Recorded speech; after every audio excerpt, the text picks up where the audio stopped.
والصلاة والسلام على سيد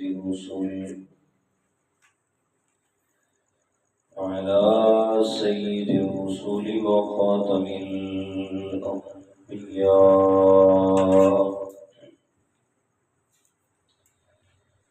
وعلى آله وأصحابه الأتقياء الذين هم خلاصة العرب العرباء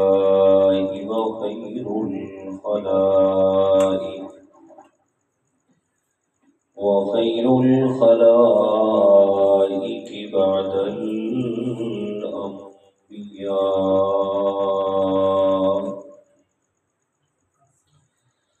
أما بعد فإن خير الحديث كتاب الله وخير الهدي هدي محمد صلى الله عليه وسلم وشر الأمور محدثاتها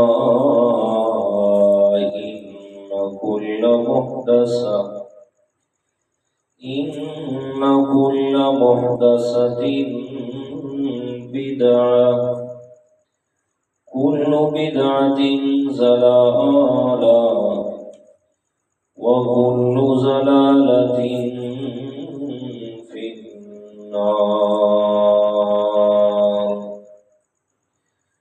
أعوذ بالله من الشيطان الرجيم. بسم الله الرحمن الرحيم.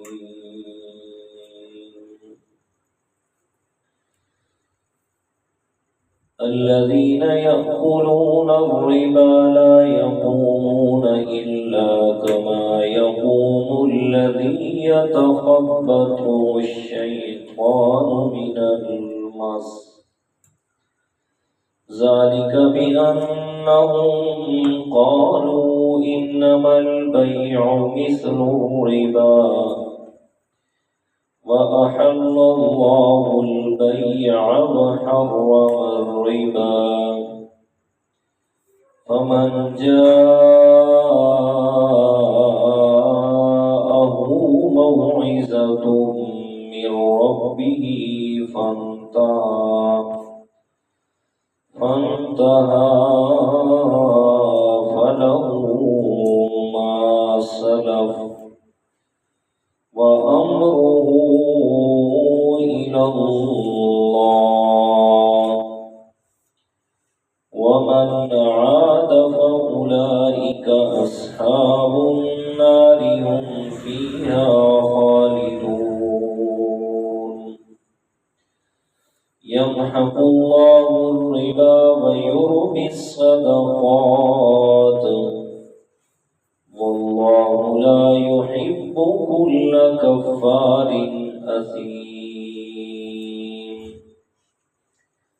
إن الذين آمنوا وعملوا الصالحات وأقاموا الصلاة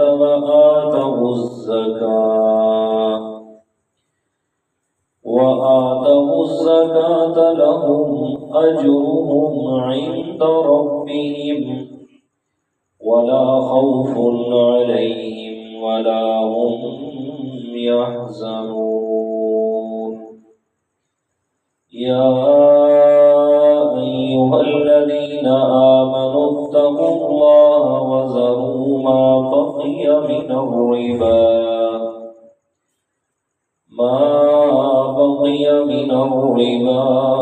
إن كنتم مؤمنين. فإن لم تفعلوا فأذنوا بحرب من الله ورسوله وإن تبتم فلكم رؤوس أموالكم لا تظلمون ولا تظلمون. وإن كان ذو عسرة فنظرة إلى ميسرة وأن تصدقوا خير لكم إن كنتم تعلمون واتقوا يوما ترجعون فيه إلى الله ثم توفى كل نفس ما كسبت وهم لا يظلمون صدق الله العظيم اللهم صل على محمد وعلى آل محمد كما صليت على إبراهيم وعلى آل إبراهيم إنك حميد مجيد اللهم بارك على محمد وعلى آل محمد كما باركت على إبراهيم وعلى آل إبراهيم إنك حميد مجيد سبحانك لا علم لنا إلا ما علمتنا إنك أنت العليم الحكيم اللهم مقلب القلوب ثبت قلبي على دينك اللهم منور القلوب نور قلوبنا بالقرآن بسم اللہ الرحمن الرحیم گرامی قدر سامعین المخلصین الموحدین دوستوں بزرگوں عزیز ساتھیوں آج کا ہمارا درس قرآن سورۃ البقرہ کی آیت نمبر 275 سے شروع ہو رہا ہے۔ اس سے پہلے اللہ تعالی نے اہل ایمان کو اپنے راستے میں خرچ کرنے کی ترغیب دی ہے۔ ترغیب دو طرح سے دی، ایک اس انداز میں کہ اللہ کے راستے میں مال خرچ کرنے کے فضائل بیان فرمائے کہ اللہ تعالیٰ تمہیں کئی 100 گنا کر کے واپس کرے گا، واللہ یضاعف لمن یشاء۔ یہ گنتی بتانا تو تمہاری تسلی اور دل کے اطمینان کے لیے ہے، وگرنہ اللہ تعالیٰ تو جتنا چاہتے ہیں اس میں اضافہ فرما دیتے ہیں، اس سے اور اس کی رحمت سے کوئی بھی پوچھنے والا نہیں ہے۔ پھر اللہ تعالیٰ نے دوسرا طرز یہ بیان فرمایا کہ مال بھی خرچ کرنا ہے اور مال خرچ کرنے میں کسی پر احسان نہیں جتلانا، کہ کسی غریب پر مال خرچ کیا جا رہا ہے اور پھر اس پر احسان بھی جتلایا جائے کہ بھئی ہم آپ پہ مال خرچ کر رہے ہیں، فرمایا اگر ایسا کرو گے تو تمہیں کچھ بھی اجر نہیں ملے گا، اور ساتھ میں احسان جتلانے کی وجہ سے تمہارا عمل بھی ضائع ہو جائے گا اور بجائے نیکی اور اجر ملنے کے اس پر اللہ تعالیٰ کی طرف سے سزا کے مستحق ہو جاؤ گے۔ تیسرے نمبر پر خاص کر وہ لوگ بیان فرمائے کہ جو صحیح حقدار ہیں تمہارے مال کے، کہ ان پر مال خرچ کیا جائے، اور وہ کون ہے؟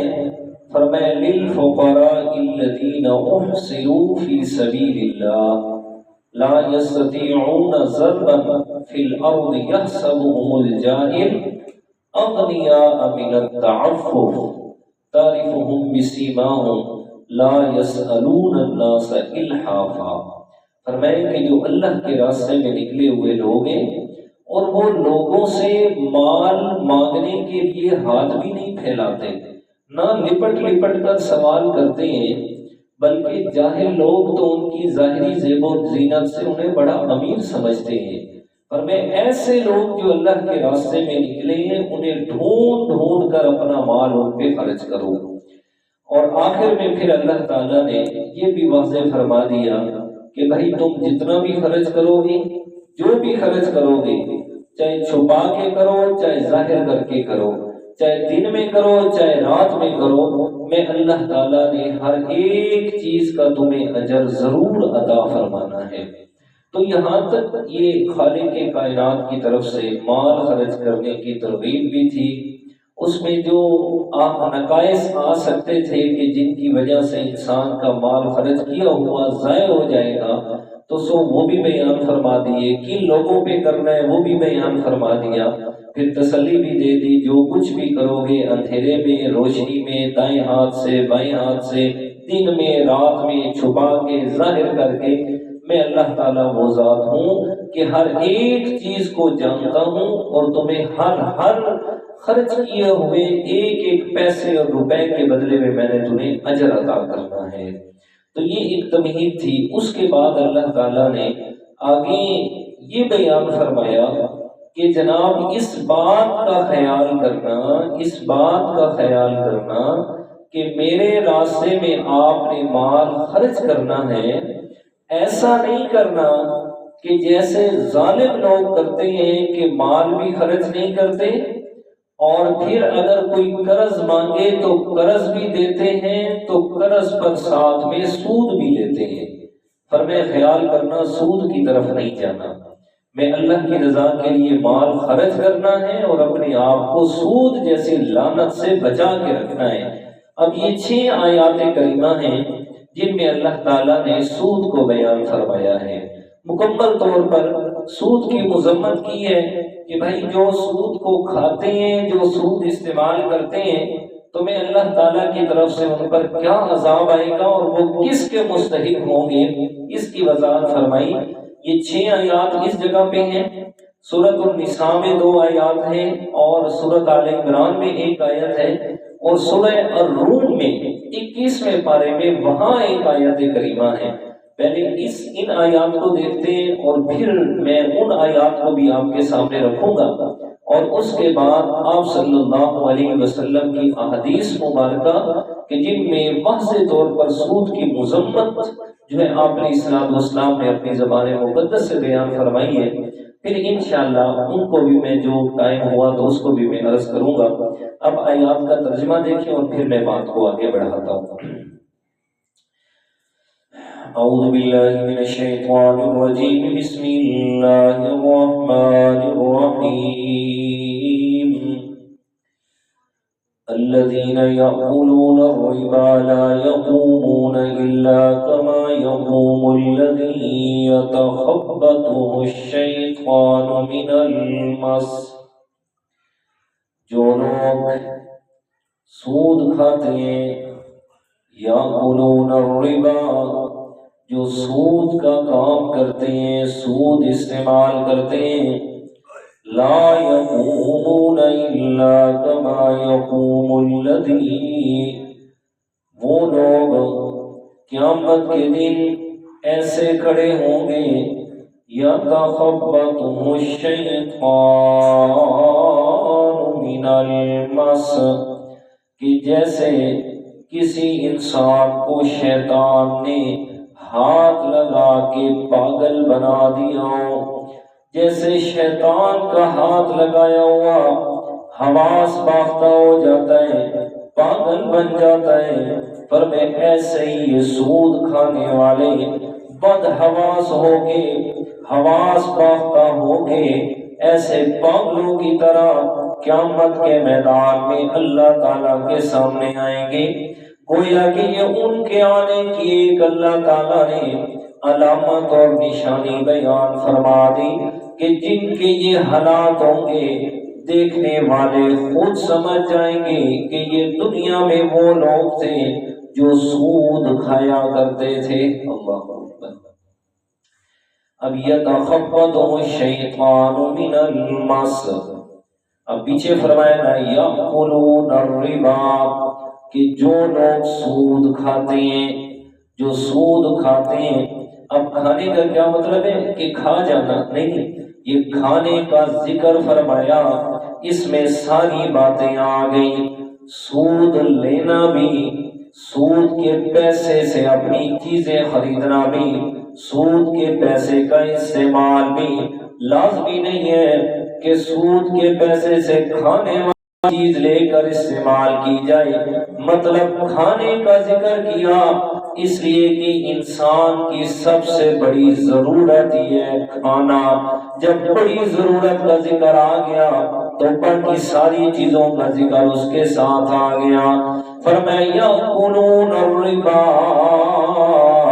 جو لوگ بھی سود کا کاروبار کرتے ہیں، سود کا نظام چلاتے ہیں، سودی جناب لین دین کرتے ہیں، سود کا مال کھاتے ہیں، سارا نظام سودی کرتے ہیں، قیامت کے دن ایسے لوگ بدحواس ہو کے آئیں گے، یعنی انہیں سامنے اللہ تعالیٰ کا عذاب نظر آ رہا ہوگا، عذاب کو دیکھ کے اپنے حواس کو کھو بیٹھیں گے، کبھی ادھر گرنا ہے کبھی ادھر گرنا ہے، بدحواس ہوں گے کہ جیسے کسی انسان کو شیطان نے پاگل کر دیا ہو۔ اب یتخبطہ الشیطان من المس، اب اس کو سمجھ لیں، اس کا مطلب نہیں ہے کہ شیطان کسی کو پاگل بنا سکتا ہے، نہیں، یہ اللہ تعالیٰ نے اہل عرب کی ان نظریات کو، جو ان کا ایک نظریہ تھا کہ شیاطین اور جنات کا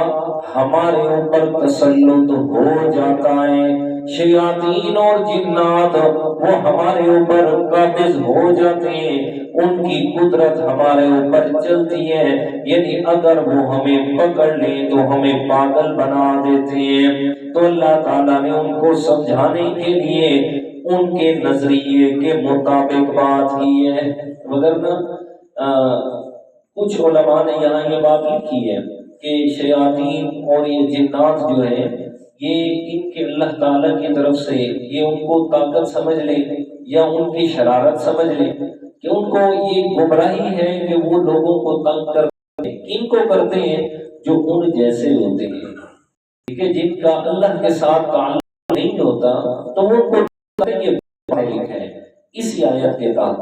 ورنہ جو تفسیر مظہری والے ہیں، تفسیر روح البیان والے، باقی بڑی تفاسیر والے، انہوں نے تفسیر روح المعانی، انہوں نے یہی بات لکھی ہے کہ اس سے مراد یہ نہیں ہے کہ واضح طور پر شیطان جو ہے وہ کسی کو پاگل کر دے، نہیں، اس کا مطلب یہ ہے کہ اہل عرب ان کا یہ نظریہ تھا کہ شیطان اسی طرح جناب پاگل کر ہے لوگوں کو۔ اللہ تعالیٰ نے یہ فرما دیا یتخبطہ الشیطان من المس، کہ جیسے وہ شیطان کے پاگل ہونے کا تمہارا نظریہ ہے نا، اسی طرح تم قیامت کے دن آؤ گے، تمہیں اچھی سمجھ آ جائے کہ انسان ایسے ہی بدحواس ہو جائے گا اگر دنیا میں کیا کرتا ہے، وہ سود کا کام کرتا ہے۔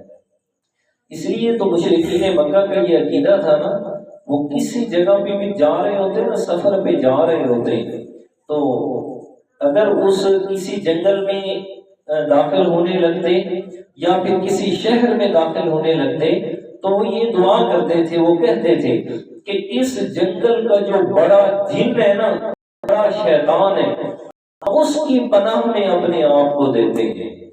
ٹھیک ہے، یہ ان کا عقیدہ تھا کہ شیطان جن جو ہے نا یہ سب کچھ کر سکتے ہیں۔ ان کے انہی عقائد کی وجہ سے تو شیطان یعنی جنات جو ہیں یہ بڑھ گئے تھے۔ آج انسان افضل ہم سے پناہ مانگتا ہے، جب شیطان افضل ہم سے پناہ مانگتا ہے تو پھر ہم تو کوئی بڑی چیز ہے، تو اس لیے وہ اس بات کو بڑا اپنا مطلب کہ اظہار کرتے تھے. تو اللہ تعالیٰ نے سمجھانے کے لیے فرما دیا یتخبطہ الشیطان من المس، کہ وہ ایسے ہی قیامت کے دن آئیں گے جیسے کسی کو شیطان نے پاگل کر دیا ہوگا. اچھا پھر ایک دوسری بات ہوتا ہے بے ہوش آدمی، کہ بے ہوش ہو جانا. جو کسی بیماری میں کسی وجہ سے بے ہوش ہو جاتا ہے تو پھر اس کو کوئی سمجھ نہیں ہوتی کہ میرے اوپر کیا چل رہا ہے، کوئی ظلم کر رہا ہے یا مجھے مارا جا رہا ہے. اس کو کوئی کسی قسم کے عذاب کی کیا کہتے ہیں اسے فیلنگز نہیں آتی، احساسات نہیں ہوتے اس کے کہ مجھے مارا جا رہا ہے کیا ہو رہا ہے. لیکن جو آدمی بد حواس ہو جاتا ہے اگر اس کو تھپڑ مارو تو پتہ چلتا ہے اس کو کہ مجھے تھپڑ لگ رہا ہے، یعنی اس کو پکڑ کے اس کو دو چار لگائی جائے تو پتہ چلتا ہے کہ مجھے مارا جا رہا ہے، میرے جسم پہ کیا ہو رہی ہے، درد ہو رہی ہے. تو اللہ تعالیٰ نے یہاں فرمایا یتخبطہ الشیطان المس، کہ ایسے بد حواس ہوں گے کہ جیسے شیطان نے انہیں بد حواس کر دیے. مطلب یہ ہے کہ اس بد حواسی کی وجہ سے ایسا نہیں ہوگا کہ انہیں عذاب کا بھی پتہ نہیں چلے گا، بلکہ ان کو جو عذاب ہوگا تو واضح نظر آئے گا اور جسم پہ درد ہوگا. اس لیے فرمایا یتخبطہ الشیطان من المس. آگے اچھا یہ سزا انہیں ملے گی کیوں ملی ہے سزا انہیں؟ فرمایا ذالک بأنہم قالوا انما البیع الربا، اس لیے کہ بے شک انہوں نے کہا بے شک تجارت بھی تو سود کی طرح ہے، تجارت بھی سود کی طرح ہے. جیسے تجارت میں نفع ہوتا ہے سود میں بھی تو ہم اسی طرح نفع لیتے ہیں. تو اللہ تعالیٰ نے جواب ارشاد فرمایا وَأَحَلَّ اللَّهُ الْبَيْعَ وَحَرَّمَ الرِّبَا، بے شک اللہ تعالیٰ نے تجارت کو حلال کیا ہے، وَحَرَّمَ الرِّبَا اور سود کو حرام کیا ہے. اب ذرا آیت کو سمجھیں، یہ اللہ تعالیٰ کا حاکمانہ انداز ہے. حاکمانہ سمجھ، جو بادشاہ ہوتے ہیں نا، بادشاہوں کے اپنے انداز ہوتے ہیں. اب انہوں نے سود کو کیوں حلال کہا؟ کہتے سود اس لیے کہ یہ تجارت کی طرح ہے. جیسے تم تجارت کرتے ہو 1000 روپے کی چیز لے کے 1100 کی بیچ دیتے ہو، تو ہم بھی تو ایسے ہی کرتے ہیں. فرمایا کہ سود یہ تجارت کی طرح ہے تو اس لیے ہم اس کو حلال کہتے ہیں. اب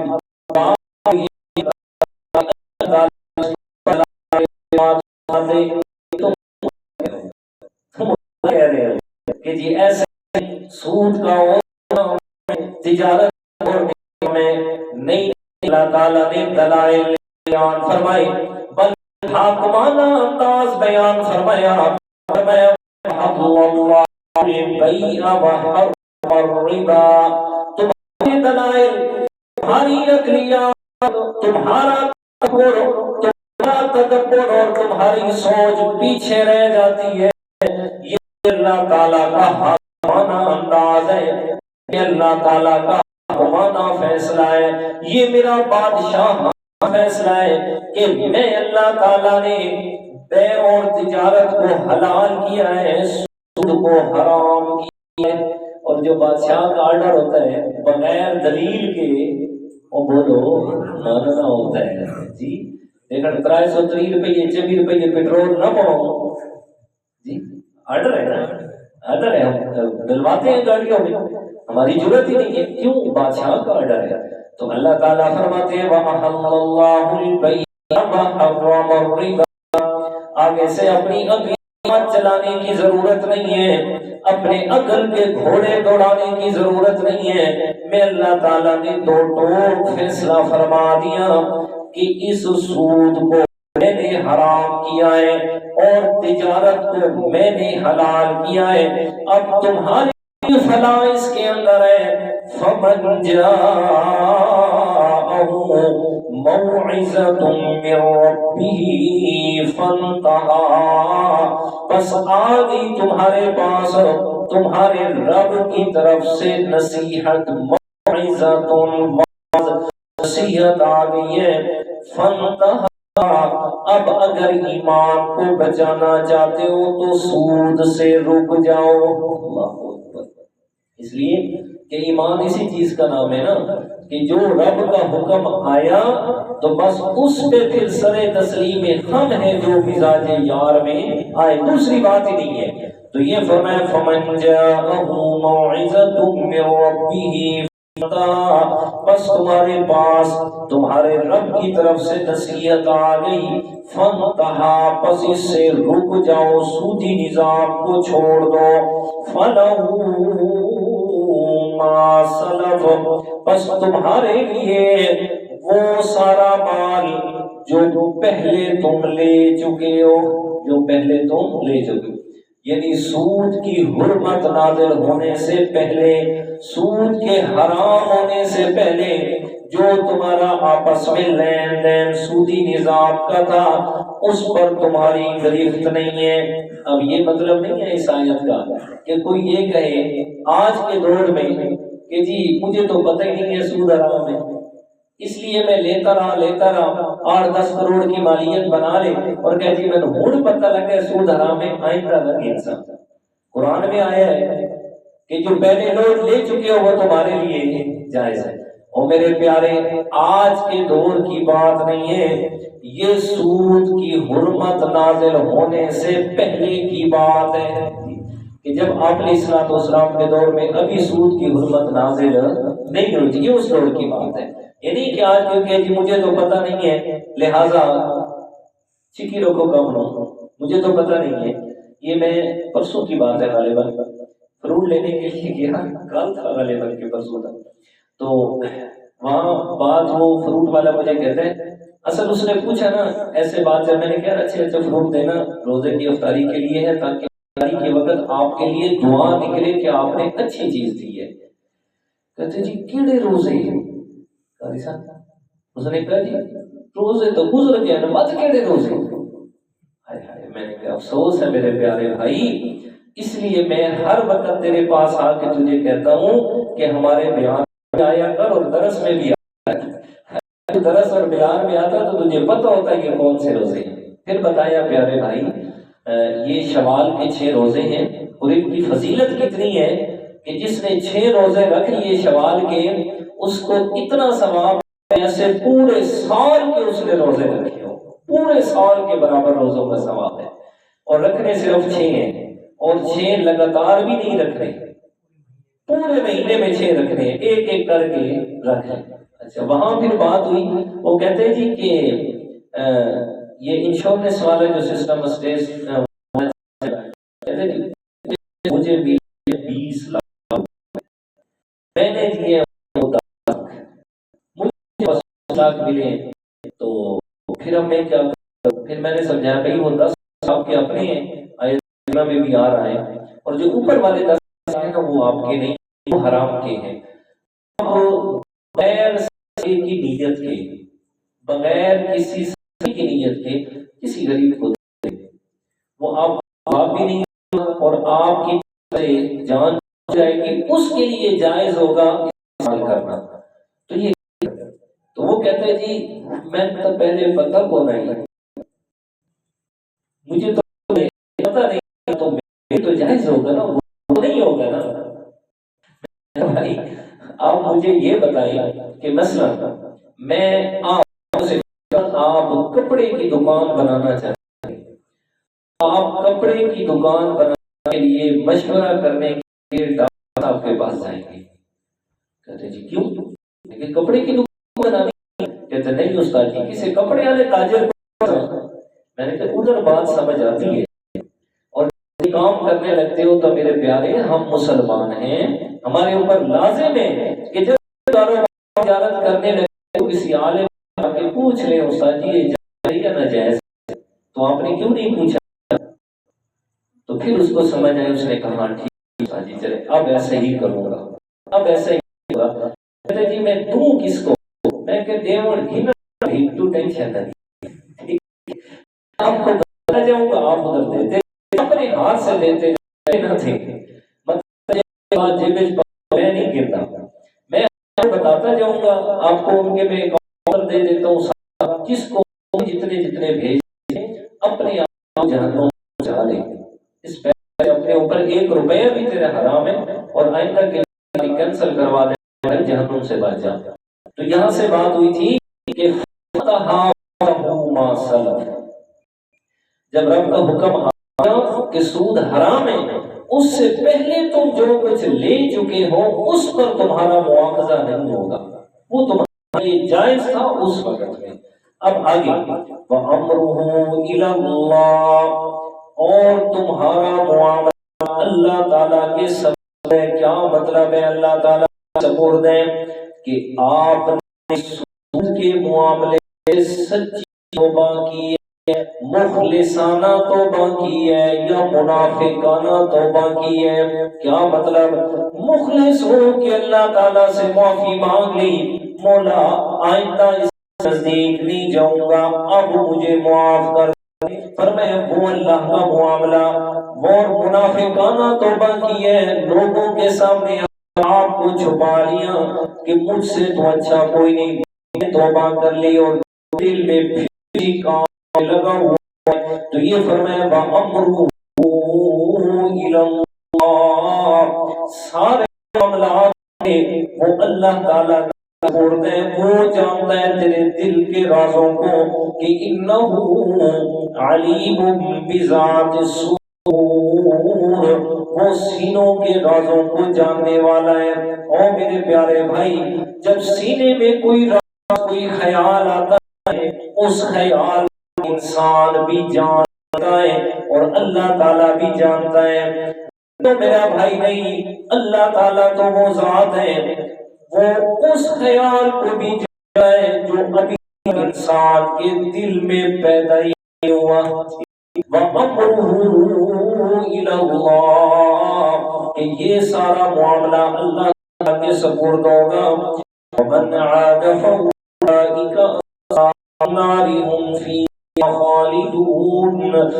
سود کے حرام ہونے کے بعد بھی جو انسان سود سے نہیں رکا, جس سودی کو نہیں چھوڑا, اولئک اصحاب النار,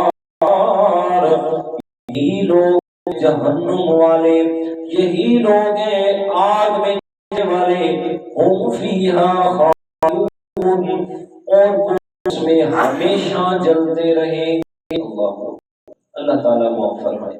اللہ تعالیٰ ہم سب کو اس سے محفوظ فرمائے. فَأُولَٰئِكَ أَصْحَابُ النَّارِ فِيهَا خَالِدُونَ, فرمائے وہ آگ میں جلتے رہیں گے اور ہمیشہ جلتے رہیں گے. یہ کہنا بھی آسان ہے اور سننا بھی آسان ہے. اگر کسی کو سمجھ نہ آئے نا اس جنگل کی, تو ہماری مائیں بہنیں بیٹیاں گھر میں روٹی بنا رہی ہوتی ہیں, تو آگ کے قریب ذرا یہ چھوٹی انگلی صرف چند لمحوں کے لیے لے کے جاؤ اور پھر آ جائے گی کہ کیا ہے یہ آگ, اور جہنم کی آگ کیا ہے؟ فرمایا وقودها الناس والحجارہ, فرمایا جہنم کی آگ کا ایندھن میں اللہ تعالیٰ نے انسان کو بنایا ہے اور پتھروں کو بنایا ہے. فرمایا پتھر کی آگ, پتھر کا کوئلہ سب سے زیادہ گرم ہوتا ہے, فرمایا اس کی آگ ہے. اور نمبر پہ کیا فرمایا؟ حدیث مبارکہ ہے, فرمایا دنیا کی آگ سے جہنم کی آگ 70 گنا زیادہ گرم ہے. اعاذ اللہ منہ. اللہ تعالی ہم سب کو محفوظ فرمائے. تو فرمایا ظلمت نازل ہونے کے بعد بھی سود کا نظام نہیں چھوڑتا, سود سے نہیں رکا, تو یہ جہنم والے اس میں ہمیشہ رہیں گے. اب آگے اللہ تعالیٰ نے درمیان میں تھوڑی سی نیکی کی طرف رغبت بھی دلائی ہے, اور کیا فرمایا؟ یمحق اللہ الربا ویربی الصدقات, اللہ تعالیٰ سود کو مٹاتا ہے, ویربی الصدقات, اور صدقات کو بڑھاتا ہے, نیکیوں بڑھاتا ہے. پر میں سود کو ختم کرنا یہ میرے رب کا حکم ہے, اور صدقات خیرات کو بڑھانا یہ میرے رب کی منشا ہے. کیوں فرمایا کہ سود کو اللہ تعالیٰ کرتا ہے اور خیرات اور صدقات کو بڑھاتا ہے، اس لیے کہ حرام میں برکت نہیں ہوتی، حلال مال میں برکت ہوتی ہے۔ فرمایا حرام کا مال ہے، کروڑوں روپے اربوں روپے تھے ہوئے لیکن اس میں برکت نہیں ہوگی۔ کیا مطلب ہے؟ دو چیزیں ہوں گی، ایک تو کروڑوں روپے ہوں گے لیکن ان کے اندر سکون نہیں ہوگا۔ اور میرے پیارے بھائی یاد رکھو، کسی کے ذہن میں سوال آ رہا ہو، کہتے ہیں ایک دودھ خور آدمی ہے، اس کے پاس بہترین قسم کی گاڑی ہے، اس کے پاس رہنے کے لیے بہترین قسم کا بنگلہ بھی ہے، میں ہر قسم کی آسائش ہے، اے سی بھی لگے ہوئے ہیں، ہیٹر بھی لگے ہوئے ہیں، گرم ٹھنڈے پانی کا نظام بھی ہے، نوکر چاکر بھی آگے کام کرنے والے ہیں، تو پھر اس کی زندگی میں سکون کیوں نہیں ہوگا؟ ہے نا؟ اور میرا یاد رکھو، ایک ہے سکون اور ایک ہے آلات سکون۔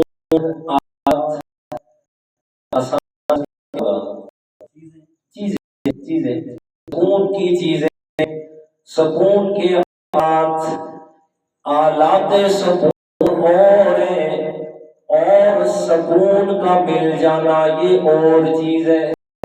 وگرنہ ایک اندازے کے مطابق امریکہ کے اندر 80% سے زیادہ لوگ ہر روز رات میں نیند کی گولیاں کھا کے سوتے ہیں، لیکن سے 50% لوگ ایسے ہیں جو نیند کی گولیاں کھانے کے باوجود نیند انہیں نہیں آتی۔ اب سمجھ آئے؟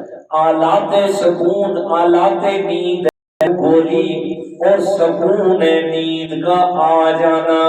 پر میں آلات تو لے لیے لیکن ان آلات سے سکون حاصل نہیں ہوتا۔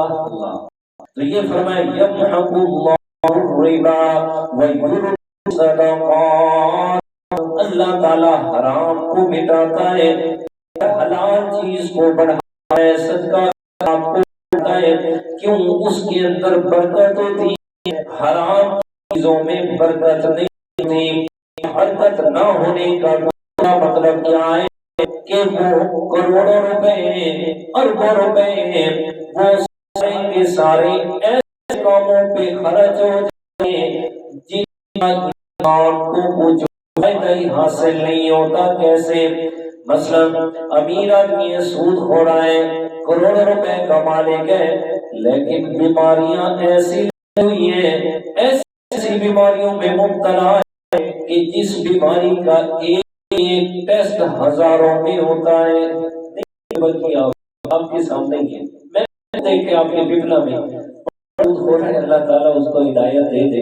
پچھلے دن غالباً پچھلے سال کی بات ہے، گھر میں زنجیروں سے جھگڑا ہوا پڑا تھا، پاگل ہو گیا تھا جی، اتنی بڑی ہے اس کی، اتنا بڑا جسم، لیکن پاگل اور کسی حال ہی نہیں تھا، زنجیروں سے طرح باندھ کے رکھا ہوا تھا، اتنے موٹے موٹے زنجیر لگے ہوئے تھے۔ پھر اس کو دوائی کروائی، انہوں نے علاج کروائے ہیں، گھروں میں لاکھوں روپے خرچ ہوئے۔ تو کیا ہے؟ بے سکونی علیہ اور اچھا پھر یہ اللہ کا اپنا کرنا ہے۔ ایک آدمی کو ہوتا ہے وہ 10 روپے کی گولی سے ٹھیک ہوتا ہے، اور وہی کبھی آدمی کو ہوتا ہے وہ 10,000 کی دوائی ٹھیک نہیں ہوتا، تو وہ خرچ ہو جاتے ہیں۔ یہ فرمایا حلال میں برکت ہوتی ہے، حرام کے میں برکت نہیں ہوتی۔ اور مثال سمجھاؤں آپ کو، ابھی بقرہ عید آ رہی ہے آگے، بقرہ عید ایک دن میں سینکڑوں نہیں، ہزاروں نہیں، لاکھوں نہیں، بلکہ کروڑوں جانور حلال ذبح ہوں گے۔ بکری، بھیڑ، گائے، بھینس، کروڑوں کی تعداد میں پوری دنیا ذبح ہوں گے، لیکن آپ کو عید کے دن ہی سینکڑوں بکریوں کے ریوڑ نظر آئیں گے، ہے کہ نہیں ایسے؟ جی ذبح بھی ہو گئے اسی دن، کروڑوں جانور ذبح ہوں گے، لیکن شام کے وقت آپ کیا دیکھو گے، ہمارے بھائی آتے ہیں، سینکڑوں دنبیاں لیے ہوئے ہوتے ہیں، ذبح بھی ہو گئی، ریوڑ بھی نظر آ رہے ہیں، تو کیا حلال میں اللہ نے برکت رکھی ہے۔ اور بکری ہے، ایک بچہ دے گی یا دو، زیادہ سے زیادہ 3 بچے دیتی ہے، اور اسی طرح ہے وہ تو ایک ہی دیتی ہے، شاذ و نادر کہیں 2 پیدا کرتے ہیں، بھینس بھی اکثر دیتی ہے، شاذ و نادر کہیں پیدا ہو جاتے ہیں، اور اونٹنی کا تو ہی بچہ پیدا ہوتا ہے۔ یہ ایک ایک 2 دینے والے، اور ادھر اللہ کے حکم سے کتنے آتے ہیں، لیکن اس دوسری طرف کتے کو دیکھ لو، کتیا کو دیکھ لو، 6 بچے پیدا کرتی ہے، لیکن کتوں کا ریوڑ نظر نہیں آتا۔ یہ حرام میں برکت نہیں ہے۔ فرمایا یمحق اللہ الربا ویربی الصدقات، اللہ تعالی حرام کو مٹاتا ہے، ویربی الصدقات، اور حلال صدقات خیرات، واللہ لا یحب کل کفار عظیم، اللہ تعالیٰ نہیں محبت کرتا ہر شکر سے عظیم، اور ہر گناہ سے اللہ تعالیٰ محبت نہیں فرماتے ہیں۔ کفار ایک ہوتا ہے کافر، دوسرا ہوتا ہے کفار، یہ مبالغہ کا صیغہ ہے۔ اللہ اکبر، کیسے یہ اردو کا لفظ سمجھاؤں؟ اللہ معاف فرمائے، طور پر نا گھروں میں بولا جاتا ہے، ہماری عورتیں اس کو بولتی ہیں، اور ہماری نوجوان نسل بھی نا بات میں بھی بول رہے ہوتے ہیں، چھوٹی چھوٹی باتوں پر ایک دوسرے کو کہہ رہے ہوتے ہیں لاکھ لعنت ہے، کہہ رہے ہوتے ہیں۔ اصل میں لفظ نہیں ہے، اصل میں لفظ ہے لاکھ، کہ لاکھ مت ہو۔ اب لاکھ سمجھ آتا ہے، یہ جو لاکھ ہے نا، یہ لفظ بگڑا ہوئے ہے، لیکن سرائکی کا لاکھ اس کا معنی ہوتا ہے کہ تیری بے شمار ہوتے ہیں، ان کا شمار ہو۔ تو اب وہ جو لاکھ کا لفظ ہے نا، یہ مبالغے کا لفظ ہے، کہ اس میں اتنا پایا گیا جو بے شمار مانا پایا گیا۔ حدیث پاک کو سن لیں کہ یہ جو چھوٹی چھوٹی باتوں پہ لانتے ہوتے ہیں، آپ علیہ الصلوۃ والسلام نے فرمایا کہ اللہ تعالیٰ اگر کسی پر ایک دفعہ لعنت فرما دینا، ایک دفعہ کسی پر لعنت کر تو اس لعنت کا اثر اس 7 نسلوں تک رہتا ہے، 7 نسلوں تک اس لعنت کا اثر رہتا ہے، ایک دفعہ کر دیں، اور 1 2 پہ نہیں رکتے، ہم تو لاکھوں پہ جاتے ہیں۔ تو یہ کفار کا صیغہ ہے، کیا مطلب؟ کفار جو سب سے بڑا ناشکرا ہو، جو سب سے بڑا کفر کے اندر آگے ہو، اللہ تعالیٰ نے حلال کام کرنے کا حکم دیا، چاہیے تھا اس حلال پہ صبر کر کے رب پر ادا کرتا، حلال صبر نہیں کرتا اور حرام کی طرف جاتا ہے، حرام کی طرف جاتا ہے۔ اللہ تعالیٰ فرماتا ہے اس بڑا کوئی ناشکرا ہے جو اس کے ہوتے حرام نہیں جاتا ہے۔ غالباً سیکنڈ یہ بات جس وقت انسان حلال پہ صبر نہیں کرتا نا، حلال پہ صبر نہیں کرتا، حرام کی طرف جاتا ہے، تو اللہ تعالی حلال کی لذت اس کے دل سے ختم کر دیتا ہے، پھر اس کو حلال کی لذت بھی نہیں آتی، پھر حرام کی طرف ہی جائے گا، پھر حرام کو لذت آئے گی۔ جیسے کہ معاشرے میں اللہ تعالیٰ معاف کرے کہ جو لوگ زنا جیسی بری عادت مطلب کہ لگے ہوئے ہیں، تمہیں اپنی کہاں اچھی لگتی ہے، اپنی بیویوں پہ ان کا دل نہیں ہوتا۔ اور یہ میں نے یہاں آپ کے پپلا کی بات ہے، میرے پاس آئے، انہوں نے یہ کہا کہ استاد جی کو ایسا وظیفہ بتائیں کہ ہمارے خاندان ہم سے راضی ہو جائے۔ یعنی کہ بیٹا کیا مسئلہ ہے؟ میں تو نہیں راضی ہونے سے کیا مراد لے رہی ہے؟ نے کہا جی مسئلہ ہے، انہوں نے دیکھ کے مجھے دیا کہ ہمارا خاندان کہتے ہیں کہ ہمیں آپ کے ساتھ سکون نہیں آتا، مزہ ہی نہیں آتا۔ بیٹا اس کا وظیفہ یہ، انہیں کہیں کہ گناہ چھوڑ دیں، انہیں کہیں گناہ چھوڑ دیں، جب وہ گناہ سے نفرت کریں گے تو اللہ تعالیٰ تب ان کو حلال کے اندر دے گا۔ جب حلال پہ ان کا صبر نہیں ہے، حرام ہے، تو حلال سے لذت اللہ بھی رہتا ہے۔ اس لیے یہ حکم ہے، عورتوں کو بھی یہ حکم ہے کہ جس وقت خاوند گھر آنے کا وقت ہو تو اس لیے یہ حکم دیا اسے مبارک ہے کہ عورت کو کہ اپنے خاوند کے لیے مناسب بناؤ سنگار کر کے رکھے۔ فائدہ کیا ہوگا؟ حدیث کے الفاظ سنا رہا ہوں، یہ ہوگا کہ خاوند کی نظر ادھر ادھر بھٹکنے نہیں پائے گی۔ بھٹکنے ہمارے استاد جی اکثر درس کرتے تھے کہ خاوند جب گھر آئے تو اس وقت جو خاوند کے لیے بناؤ سنگار اور کیا ہوتا ہے کہتے جی بکھرے ہوئے اور طرح طرح کے سریکی میں تھے لاگے لگے ہوئے جی، اور ساتھ میں جو ہے شلوار اور کلر کی اور کلر کا کہ خاوند جب داخل ہو نا گھر میں تو ایسے لگے کہ میں تو کسی چڑیل کے سامنے آ گیا۔ اور اگر اس نے کہیں باہر ہو کسی شادی پہ جانا ہو تو پھر کیا ہوتا ہے جی، پھر ساری میچنگ ہوتی ہے جی، جیسا سوٹ ویسا بوٹ اور ویسا بوٹ، جیسے کپڑے ویسے جوتے ویسے جناب میک اپ بھی اسی کلر کا کرنا ہے، اور پتہ کہ یہ کہاں جا رہی ہے، اب باہر جا رہی ہے، اور بیچارے کے لیے یہ میں خاوند نے تو اللہ پیارے میں مان جاؤں اسلام پیاری عورتوں کی جماعت اپنے خاوند کے لیے سے برقرار کر کے رکھا کرو۔ فائدہ یہ کہ کی نظر آپ سے ادھر ادھر بھٹکنے نہیں پائے گی۔ اس لیے نہیں کرنا یہ گناہوں سے پار بنتی ہے،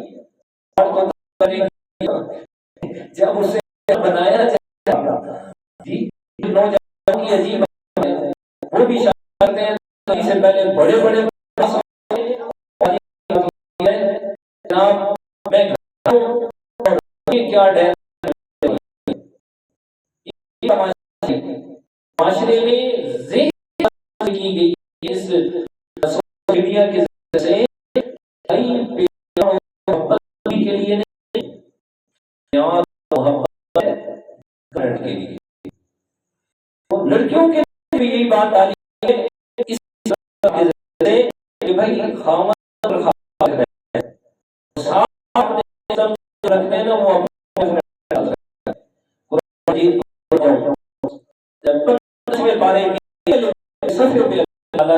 یہ واضح فرمایا وہ پاک ہیں، لمبی مطلب آیت ہے 5 میں آیت ہے، فرمایا پاک ہیں کہ جو چھپ چھپ کے دوسرے مردوں سے دنیا لگانے والی نہ ہو جی، یعنی دور میں کیا ہوگا کہ وہ بی ایف والے والی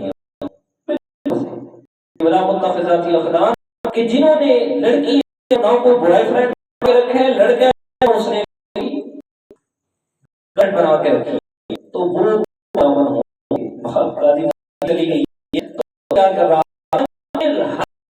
اللہ نے برکت دی ہے اور لذت جسے حاصل ہو گئی تو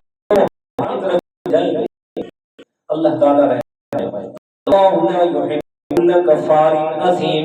اللہ تعالیٰ اتنے بڑے ٹکڑے اور بڑے گناہگار کو پسند نہیں کرتے،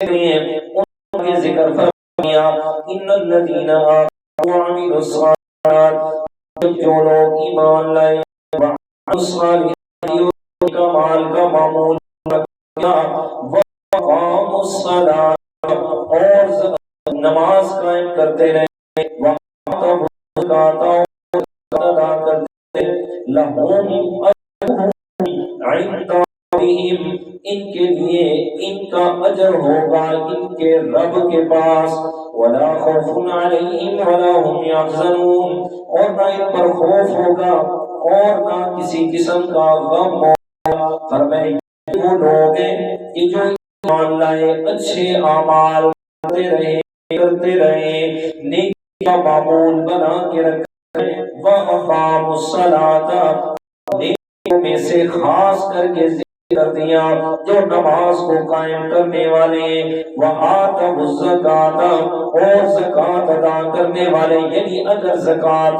واجب ہے تو زکات ادا کرنے والے ہیں، لہم اجرہم عند ربہم، ان کا اجر ان کے رب کے پاس ہوگا، یعنی اللہ تعالیٰ ان سے محبت فرماتے ہیں، ان کے لیے اجر تیار کیا ہے۔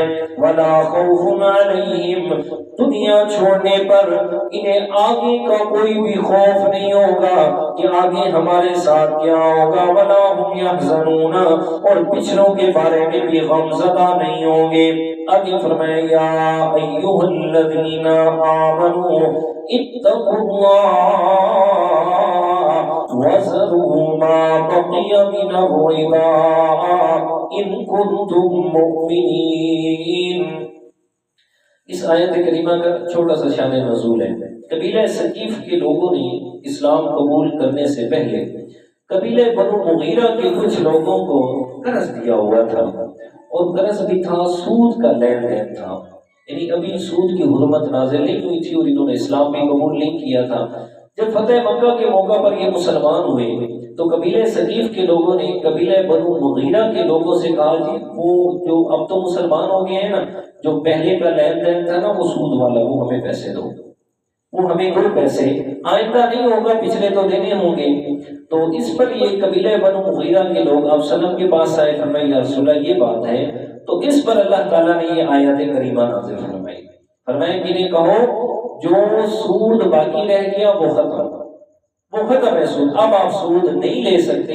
ہاں جو آپ کا اصل مال ہے نا، اگر ₹1,00,000 آپ نے قرضہ دیے تو وہ 1,00,000 واپس لے سکتے، جو اوپر والا سود ہے نا وہ سود نہیں لے سکتے۔ آپ انداز دیکھیے گا رب کائنات کا کہ جب کسی خاص کام سے روکنا ہے نا کہ جس میں بندے کا بڑا فائدہ ظاہری نظر آ رہا ہو اور انسان کی اس سے دلچسپی اور محبت بھی ہو، تو آپ اس سے روک رہے ہیں تو کیا انداز ہے دیکھیں۔ یا ایھا الذین آمنوا، اے ایمان والو، اتقوا اللہ، اللہ تعالیٰ کی نافرمانی سے ڈر جاؤ، وَذَرُوا مَا بَقِيَ مِنَ الرِّبَا، اور چھوڑ دو اس مال کو جو سود میں سے باقی رہ گیا ہے، یعنی ایمان لانے سے پہلے جو تمہارا سود کا لین دین تھا وہ جو باقی رہ گیا اس کو چھوڑ دو، اب وہ تم نہیں لے سکتے۔ اب دیکھیے گا وہ سودی لین دین، وہ پیسہ تھا، مال تھا، دولت تھی جس کے ساتھ انسان کا بڑا تعلق ہوتا ہے، اس سے باز رکھنا تھا، تو پہلے فرمایا اتقوا اللہ، اللہ تعالیٰ سے ڈرتے رہو۔ کیا مطلب؟ یہ جو تمہیں باز رکھنے کا کہا جا رہا ہے یہ کوئی عام آدمی نہیں کہہ رہا، بلکہ یہ حکم ہے اللہ تعالیٰ کا، لہذا اگر نہیں مانو گے تو رب کی نافرمانی ہو جائے گی، اس لیے پہلے حکم دے دیا رب کی نافرمانی سے اپنے آپ کو بچا کے رکھو۔ وَذَرُوا مَا بَقِيَ مِنَ الرِّبَا، اور چھوڑ دو جو سود میں سے کچھ رہ گیا، ان کنتم مؤمنین، اگر تم اللہ تعالیٰ کی ماننے والے ہو۔ مومنین کا معنی اگر تم اللہ کی ماننے والے ہو۔ ایک اینکر ہے غالباً طارق نام ہے اس کا، یہ پچھلے دن بھی وہ ایک آدمی کے انٹرویو لے رہا تھا، تو ایسے بزرگوں کی بات آئی نا تو آپس میں وہ سوال جواب ان کے چل رہے تھے، تو وہ اینکر جو تھا طارق اس نے اس سے سوال کیا اس دوسرے آدمی نے کہ آپ بزرگوں کو نہیں مانتے؟ تو بزرگوں کو ماننا گناہ ہے، کوئی کسی کی بیعت کرنا گناہ ہے، ہم نے بیعت کی ہے تو کون سا بڑا عذاب آ گیا؟ اس نے کہا میں آپ کو بتاتا ہوں کہ بزرگوں کو ماننا اور بزرگوں کی ماننا بس یہ فرق ہے۔ آپ صرف بزرگوں کو مانتے ہیں، میں بزرگوں کی تعلیمات کو مانتا ہوں۔ اب آپ کی مرضی، اس بات پر آپ مجھے وہابی کہیں، آپ مجھے دیوبندی کہیں، آپ مجھے کوئی کہیں، لیکن میں صرف بزرگوں کو نہیں مانتا بلکہ بزرگوں کی مانتا ہوں۔ جب بزرگوں کی تعلیمات کی بات آئے گی نا تو پھر آپ کو یہ سارے کے سارے جو آپ نے اپنی طرف سے باتیں بنا کر بزرگوں کے ذمہ لگائی ہیں وہ سب چھوڑنی پڑے گی۔ تو میں نے اس کی بات سنی، میں نے کہا بندہ تو بڑا کمال ہے یار، اتنا بڑا اینکر ہو کے اور سارا ہو کے اتنی بڑی بات اس نے کہہ دی۔ اب سمجھنے والوں کے لیے تو یہ بڑی بات ہے۔ جیسے کہ وہ سندھ والے کیا نام ہے ان کا، ہاں شہباز قلندر، حالانکہ ان کا جو نام تھا وہ تو نام عثمان ہے، محمد عثمان ان کا نام تھا، اللہ تعالیٰ کے بڑے ولی تھے، لیکن ان لوگوں نے پتہ نہیں یہ قلندریاں کہاں سے نکال لی ہیں۔ اچھا حیرانگی کی ایک بات میں بتاؤں، صحابہ کرام میں کوئی قلندر تھا؟ کوئی غوث، کوئی قطب، کوئی ابدال؟ یار یہ جو ولایت کے اتنے بڑے درجے انہوں نے بنا لیے ہیں، تو پھر کیا صحابہ سے بڑا کوئی ولی ہے؟ ان میں کوئی قطب نہیں تھا، کوئی ابدال نہیں تھا، کوئی غوث نہیں تھا جی، کوئی قلندر نہیں تھا، تو پھر یہ بات والے کہاں سے نکل آئے؟ کہتے ہیں وہ ایک ہے ایک اہل تشیع کے ایک ذاکر ہے، کہتے ہیں یہ شہباز قلندر جو ہے نا، یہ کیا کہتے ہیں اسے، لال شہباز قلندر، لال شہباز قلندر، کہتے ہیں یہ کیسے لال بنے؟ کہتے ہیں یہ ایک بہت بڑے ولی تھے، یہ اس کے پاس رہتے تھے، تو انہوں نے کہا جی میں لال بننا چاہتا ہوں۔ انہوں نے کہا اچھا لال بننا چاہتا ہے، ٹھیک ہے۔ تو کتنے سالوں سے ایک تیل کا بڑا کڑھا جو تھا نا وہ گرم ہو رہا تھا، تو اس نے نا اس بزرگ نے اس شہباز قلندر کو اٹھا کے اس تیل میں پھینک دیا۔ کہتے ہیں ایک روایت میں آتا ہے 5 سال، ایک میں آتا ہے 7 سال، ایک میں آتا ہے 40 سال، 40 سال تک یہ گرم تیل کے کڑھاؤں میں پڑا رہا۔ 40 سال کے بعد اس نے نکالا اور اس نے کہا چل بھائی تو لال ہو گیا ہے۔ آگے بھی لوگ تو چلو گئے تکبیر اللہ، چل بھائی تو لال ہو گیا، کیا بات ہے۔ اور میرا بھائی یہ والے لال جو تم نے بنانے تھے یہ لال اپنے پاس رکھو۔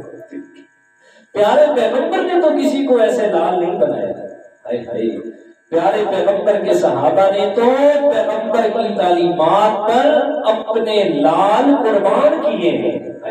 پتہ نہیں آپ سمجھے بھی ہیں، اپنے لال قربان کیے، اپنی اولادیں قربان کیے۔ غزوہ احد میں عرض کر رہا تھا، ایک عورت 9 مہینے کا چھوٹا بیٹا لے کے آپ سلام کے پاس آئی، فرمایا یا رسول اللہ اس بیٹے کو بھی لے جاؤ، غزوہ احد پہ لے جاؤ۔ آپ نے فرمایا اور میری ماننے والی ذرا یہ تو بتا اس 9 مہینے کے بچے کی حفاظت ہم کریں گے یہ ہماری حفاظت کرے گا؟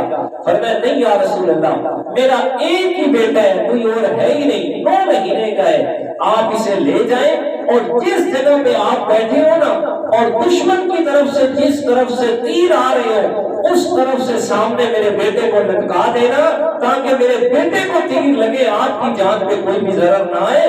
قیامت کے دن کم از کم میں ایک شہید کی والدہ تو کہلواؤں نا۔ جی یہ میرے پیغمبر کے صحابہ تھے، یہ ایسے لال نہیں ہوئے جیسے یہ لال ہوئے، وہ اپنے لال قربان کر کے لال ہوئے میرا بھائی۔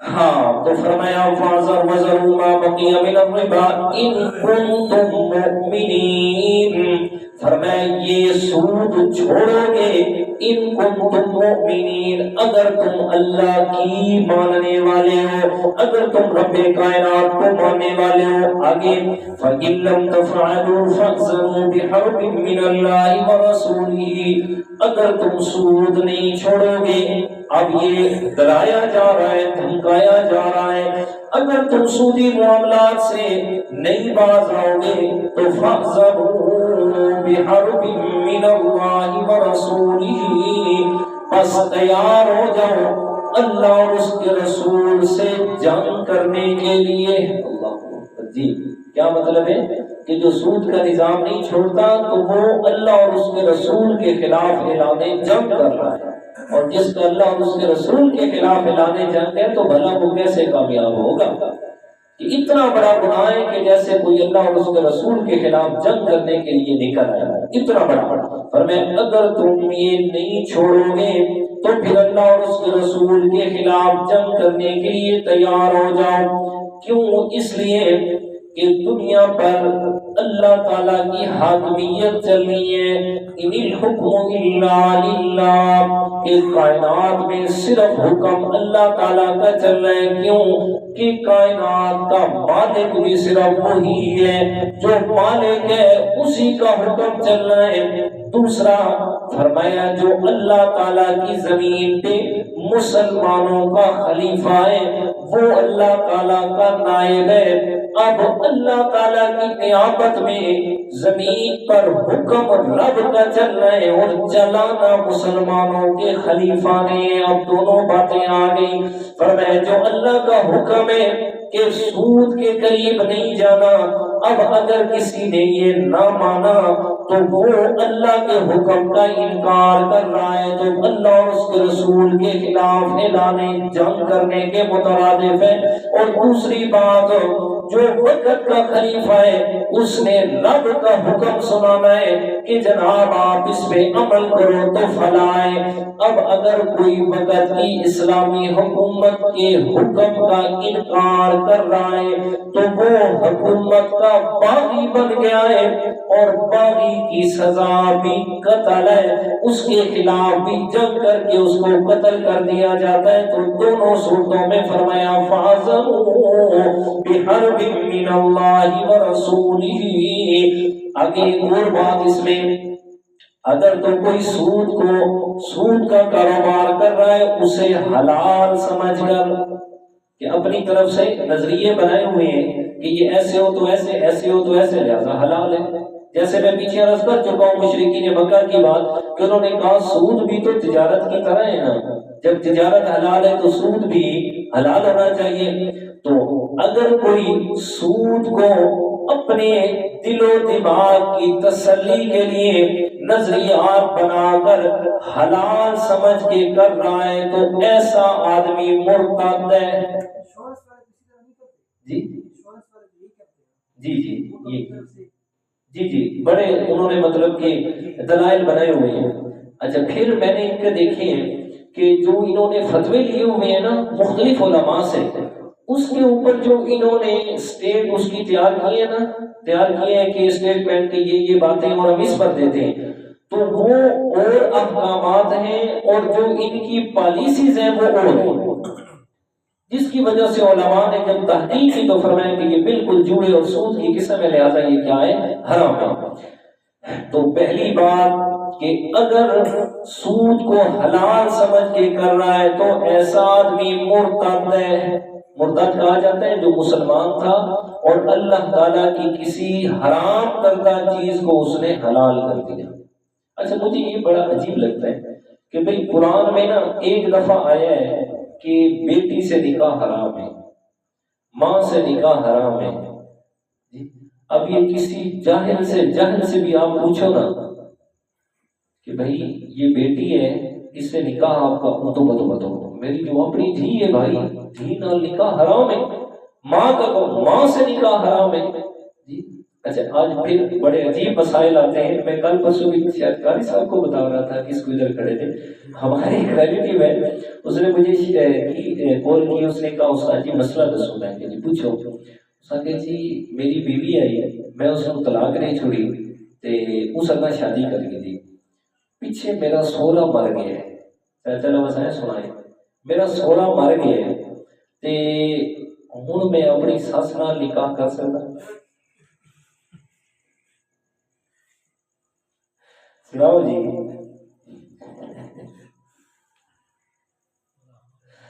اب جائیں تو فوجی صاحب ہم کہاں جائیں؟ اس وقت بیٹھا تھا کسی معاملے میں، میں نے کہا یار ہون تو بس کر، پھر میں کل کرنا مجھ سے میں پھر بتاؤں گا، ہون میری جان چھوڑ۔ میں کسی اور معاملے میں بیٹھا تھا تو بعد میں پھر اس نے کال کی، میں نے کہا تیرے شرم حیا نہیں آتی، سکی ماں نال کہ نکاح کیتا؟ بھائی جب جو آپ کی سانس بن گئی وہ ہمیشہ کے لیے آپ کی ماں ہے، چاہے آپ کی بیوی مر بھی جائے، آپ اس کو طلاق بھی دے تھے، اس سے نکاح نہیں ہے جائز، کسی صورت جائز نہیں۔ ادھر سے لوگ کہتے ہیں کہ بڑا پڑھا لکھا دور ہے، چاچا عزیز بڑا جدید دور ہے، پڑھا لکھا دور ہے، ہم اس پڑھائی کا کیا کریں؟ کہ جس کے اندر لوگوں کو ماں بہن بیٹی کی تمیز ختم ہو گئی ہے، وہ تو جہالت کا دور ہے، کہاں سے پڑھا لکھا دور ہے؟ اللہ تعالیٰ معاف فرمائے۔ اچھا، تو جو اللہ کے حرام کی ہوئی چیز کو حلال سمجھے تو وہ کافر ہو، مرتد ہو جائے، کافر نہیں مرتد ہو جائے گا۔ اور جو مرتد ہو جاتا ہے تو وقت کی اسلامی حکومت پر اس کے لیے دو چیزیں لازم ہو جاتی ہیں۔ پہلی چیز ہے کہ اس کو 7 دن کے لیے قید کریں گے اور علماء کو بھیجیں گے اس کے پاس، اس کے جو سوالات ہیں، جو ایشوز ہیں، ان کو قرآن و سنت کی روشنی میں سمجھایا جائے۔ اگر سمجھ جائے تو ٹھیک، نہ سمجھے 7 دن کے بعد اس کو قتل کرنا وقت کی اسلامی حکومت پر واجب ہو جاتا ہے، اس کو قتل کر دیا جائے، ختم، بس، خاص کم اور جہاں پاک، بس، نہ یہ ہوگا اور نہ بات آگے بڑھے گی۔ اب مرزا قادیانی تھا نا، مرزا قادیانی، غلام احمد قادیانی ملعون بے حیا بے غیرت کے، جس نے نبوت کا جھوٹا دعویٰ کیا تھا، حضرت سید عطا اللہ شاہ صاحب بخاری رحمۃ اللہ تعالیٰ نے بعد میں انہوں نے ایک موقع پہ تقریر کرتے ہوئے فرمایا، انہوں نے فرمایا کاش کہ میں مرزا کے دور میں ہوتا ہوں، رب کعبہ کی قسم ہے میں مرزا قادیانی کو قتل کر دیتا، نہ وہ بعد میں ہوتا اور نہ اتنا خمیازہ لوگوں کو بھگتنا پڑتا۔ قادیانیوں نے حضرت شاہ صاحب کے خلاف مقدمہ کروا دیا انگریز کی عدالت میں، حضرت شاہ صاحب کو پکڑ کے لائے، حضرت شاہ صاحب کو انگریز جج نے کہا عطا اللہ تو نے یہ بات کی ہے تو گویا تو نے ان کو سریعام قتل کی دھمکی دی ہے۔ حضرت شاہ صاحب نے فرمایا کی ہے کیا ہوتی ہے، کی ہے کیا ہوتی ہے، میں اب بھی کہتا ہوں، اور اگر عدالت عالیہ کو میری بات پر یقین نہیں آتا تو جناب جج آپ ابھی نبوت کا دعویٰ کر کے دکھائیں، اگر عطا اللہ تجھے ابھی قتل نہ کر دے تو کہنا سید نہیں تھا، میں تو ابھی تجھے 2 ٹکڑے کر دوں گا۔ کہتے بس اس وقت وہ بچ گیا، اور اگر آج ہوتا اس وقت میں ہوتا نا تو پھر وہ نہ بچتا۔ تو مرتد کی سزا کیا ہے؟ قتل ہے، لیکن کوئی اپنے ہاتھ میں اصول نہیں لے سکتا، یہ وقت کی حکومت کے ذمہ ہے۔ تو یہ فرمایا کہ جو نہیں رکتا تو پھر اس کے وہ اللہ اور اس کے رسول کے خلاف اعلان جنگ کر رہا ہے۔ اور یہ سمپل اور سادہ سی بات ہے کہ جب تک سودی نظام ملک سے ختم نہیں ہوتا اس وقت تک کبھی بھی ملک کے نظام میں اور ملک کے حالات میں بہتری آ ہی نہیں سکتی کسی صورت میں بھی، کہ جب ہم سودی نظام میں سریعام رب کے خلاف اعلان جنگ کر کے کھڑے ہیں، سریعام ہم یہ کہتے ہیں اللہ اور اس کے رسول کے خلاف جنگ کے لیے ہم حاضر ہیں، اور ہمارا ایک وزیر خزانہ تھا وہ کہتا ہے کہ جناب سود کے علاوہ ملک کا چلنا محال ہے۔ پیچھے ایک وزیر خزانہ گزرے، اس نے کہا سود کے علاوہ ملک کا چلنا محال ہے، یعنی ناممکن ہے۔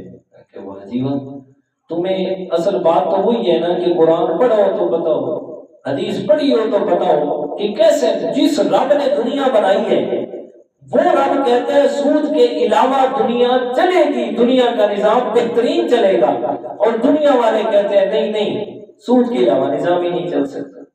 تو یہ عجیب بنتے ہیں۔ آگے وَإِن تُبْتُمْ فَلَكُمْ رُءُوسُ أَمْوَالِكُمْ، اور اگر تم توبہ کر لو تو تمہارے لیے صرف اصل مال ہے، تم واپس لے سکتے ہو۔ لا تظلمون ولا تظلمون، نہ تم کسی پر ظلم کرو اور نہ تم پر ظلم کیا جائے۔ یعنی اگر تم نے سود سے توبہ بھی کر لی تو اب یہ کہو جی توبہ تو میں نے کر لی ہے، اب جو پہلے سود لینے وہ لے لو نا، جب توبہ کر لیے تو اب صرف اصل مال واپس لے سکتے ہو، جو 50,000 دیا تھا تو 50 ہی واپس دو، اس سے زائد نہیں۔ لا تظلمون ولا تظلمون، نہ تم کسی پر ظلم کرو اور نہ تم پر ظلم کیا جائے۔ اچھا یہاں نا ایک ہمارے جو اکثر لوگ بینکوں سے سود لیتے ہیں نا، اس بارے میں وہ ایک سوال کرتے ہیں، وہ کہتے ہیں جی کہ دیکھو سود صرف وہ حرام ہے، یہ قرآن مجید کی آیت کہ نہ تم ظلم کرو اور نہ تم پر ظلم کیا جائے گا۔ کہتے سود صرف وہ حرام ہے کہ جس میں کسی فریق پر ظلم کیا جا رہا ہو، اور بینک کے سود میں کسی پر ظلم نہیں ہوتا، بلکہ یہ معاملہ فریقین کی رضامندی سے ہوتا ہے۔ جب ظلم نہیں ہوتا تو لہٰذا یہ سود بھی نہیں، اگر سود ہے بھی صحیح تو حلال سود ہے، یہ حرام نہیں ہے۔ تو بھائی اس کا جواب یہ ہے کہ قرآن مجید کی اس آیت کریمہ میں جس چیز کو ظلم کہا گیا ہے نا، وہ زائد لینے کو ظلم کہا گیا ہے، اور زائد دینے کو ظلم کہا گیا ہے، یعنی سود جسے کہا جاتا ہے۔ تو دونوں صورتوں کے اندر چاہے زائد کوئی لے رہا ہے یا دے رہا ہے، تو دونوں صورتوں میں ظلم تو ہو رہا ہے۔ جو لے رہا ہے زائد لے رہا ہے تو دوسرے پہ ظلم ہے جی، اور جو زائد دے رہا ہے تو دونوں پہ ظلم ہے، لینے والے گناہ کی وجہ سے، دینے والے مال کی کمی کی وجہ سے، تو ظلم تو دونوں صورتوں میں ہو رہا ہے۔ تو اس لیے اچھا پھر یہاں یہ نہیں ہو سکتا کہ کوئی مرد اور عورت اگر زنا پر راضی ہو جائے تو پھر کیا کہیں گے، اس کا گناہ نہیں ہے جی؟ جب ادھر گناہ ہے تو ادھر گناہ کیوں نہیں؟ یہ تو پھر شیعوں والی بات ٹھیک ہے کہ مدعا جائز ہے، تو پھر ان والی بات سمجھ لیں کہ ٹھیک ہے کہ یہ بہن اور بھائی دونوں اگر اس بات پہ راضی ہو گئے کہ ہم نے والدین کہیں باہر کام پہ گئے ہوئے ہیں، ہم نے 1 مہینے کے لیے اکٹھا گھر میں رہنا ہے تو گناہ سے بچ جائیں گے، چلو ایسا کرتے ہیں 1 مہینے کے لیے بہن اور بھائی آپس میں مدعا کر لیتے ہیں، وہ کہتے ہیں ٹھیک ہے جائز ہے کر لو، تو پھر مدعا جائز تو ادھر بہن بھائی کا مدعا کرتے ہیں، وہ کہتے ہیں ٹھیک ہے، کون سا فرق ہے اس میں، ایک گناہ سے تو بچ رہے ہیں نا، ان کے بقول گناہ سے تو بچ رہے ہیں نا۔ تو یہ مدعے کی اولاد ہی تو ہے کہ جنہیں اپنے باپ کا بھی نہیں پتا، وہ بھی صحابہ کرام پہ بکواس کرتے ہوئے نظر آتے ہیں، جنہیں اپنے باپ کا علم نہیں کہ ہم ہیں کس کے، وہ بھی حضرت عائشہ صدیقہ رضی اللہ تعالیٰ عنہ کی طہارت پہ بکواس کرتے ہوئے نظر آتے ہیں کہ جن کی طہارت اللہ نے قرآن پہ بیان فرمائی، جن کی پاک دامنی کے لیے 18 آیات نازل فرمائی، فرمائے وہ بھی عورتیں کہ جن کو اپنے خاوند کا پتہ نہیں ہے کہ کتنے ہیں، وہ بھی ان پہ بکواس کرتی ہوئی نظر آتی ہیں۔ بہرحال تو بھائی گناہ ہے، چاہے کوئی رضامندی سے کرے یا چاہے کوئی زبردستی کرے، گناہ ہر صورت میں گناہ ہے۔ وَإِن كَانَ ذُو عُسْرَةٍ فَنَظِرَةٌ إِلَىٰ مَيْسَرَةٍ، اور اگر مفلس کو مہلت دی جائے، فَنَظِرَةٌ إِلَىٰ مَيْسَرَةٍ، فرمایا مہلت دینی چاہیے ایک وقت خوشحالی کے۔ کیا مطلب، اگر کسی سے آپ نے لینا ہے نا جناب، اس کو قرضہ دیا تھا واپس لینا ہے، تو چاہیے کہ اگر پیسے نہیں بن سکے تو اس کو ایک وقت تک مہلت دے دیں۔ حدیث مبارکہ ہے، آپ صلی اللہ علیہ وسلم نے فرمایا جس آدمی نے کسی سے قرض لینا ہے اور اس کی تنگ دستی کی وجہ سے اس کو مہلت دے دیتا ہے، تو جتنا قرض لینا ہے اس آدمی کو اتنے قرض کے مطابق ہر روز صدقے کا ثواب ملتا ہے جی۔ اگر 1 لاکھ لینا ہے تو اس نے کہا چلو یار آج نہیں ہے، مہینے بعد تو 1 لاکھ دے دینا، تو اس آدمی مہلت دینے والے کو ہر روز 1 لاکھ صدقے کے برابر کیا ملے گا، ثواب ملتا رہے گا۔ اتنا اجر اللہ تعالیٰ نے عطا فرمایا۔ اور اگر جو شخص کسی کو مہلت دیتا ہے، چلو یار مہینے بعد تو ادا کر دینا، اور جب ادا کرنے کی تاریخ آتی ہے تو اس پر بھی وہ نہیں دے سکتا، وہ اس کو اور مہلت دے دیتا ہے۔ جب 1 مہینہ اور مہلت دی ہے، فرمایا اس آدمی کو اس رقم کے ہر روز 2 گنا برابر صدقے کا ثواب ملے گا۔ آگے فرمایا وَأَن تَصَدَّقُوا خَيْرٌ لَكُمْ إِن كُنتُمْ تَعْلَمُونَ، اور اگر وہ اتنا غریب ہو کہ آپ کی رقم واپس نہیں کر سکتا تو فرمایا اگر تم صدقہ کر دو تو یہ تمہارے لیے بہت بہتر ہے، اگر تم اس کے ثواب کو جان جاؤ۔ وَاتَّقُوا يَوْمًا تُرْجَعُونَ فِيهِ إِلَى اللَّهِ، اب یہاں اللہ تعالیٰ نے سود کھانے والوں کو آخرت سے ڈرایا ہے، فرمایا ڈر جاؤ اس دن سے، یعنی قیامت کے دن سے، ترجعون فیہ الی اللہ، جس دن تمام لوگوں نے اللہ تعالیٰ کی طرف لوٹ کے جانا ہے۔ ثم توفی کل نفس ما کسبت وہم لا یظلمون، پھر